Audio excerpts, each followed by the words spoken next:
2004 চনৰ পৰা কৈ আহিছোঁ যে মিচিং স্বায়ত্ব পৰিষদৰ যি নিৰ্বাচন, এই নিৰ্বাচন অনুষ্ঠিত আকৌ দিবলৈ যাওঁতে আমাৰ প্ৰাপ্য অধিকাৰ খৰ্ব কৰিব, এইটো কেতিয়াও মানি লোৱা হ'ব। আমাৰ স্পষ্ট মত, মিচিং স্বায়ত্ব শাসিত পৰিষদৰ পৰা অনামিচিং গাঁও আৰু কৃষিভূমি কৰ্তন কৰিবই লাগিব। যেতিয়ালৈকে কৰ্তন নকৰিব তেতিয়ালৈকে আমাৰ প্ৰতিবাদ চলি থাকিব। ইয়াৰ পিছতো যদি চৰকাৰে আমাৰ এই দাবীক মান্যতা নিদিয়ে তেনেহ'লে অহা 30 তাৰিখে আমি জেল ভৰৰ দৰে কাৰ্যসূচী ৰূপায়ণ কৰিবলৈ আমি সাজু হৈ আছোঁ। অনামিচিং ৰাইজ যথেষ্ট অসুবিধা হৈ আছে। অনামিচিং ৰাইজে MSC 4 মাহৰ ভিতৰত থাকিবলৈ ইচ্ছা প্ৰকাশ নাই। MSCয়ে কিন্তু জোৰ জুলুম কৰি তেওঁলোকে 2004 চনত 2013 চনত তেওঁলোকে খচৰা প্ৰস্তুত কৰি অনামিচিং লোকসকলক তেওঁলোকৰ 4 মাহৰ ভিতৰত ৰাখিবলৈ প্ৰচেষ্টা অব্যাহত ৰাখিছে।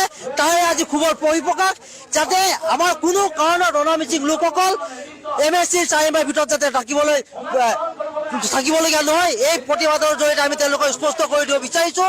ইয়াৰ স্থানীয় বিধায়কৰ যি কুচক্ৰান্ত, স্থানীয় বিধায়ক ৰনোজ পেগুৰ যি কুচক্ৰান্তৰ ফলত আজি এনেকুৱা পৰিৱেশ এটাৰ উদ্ভাৱন হ'বলৈ হৈছে। ৰনোজ পেগুক আমি এই মঞ্চৰ জৰিয়তে পৰা সকিয়নি প্ৰদান কৰিছোঁ।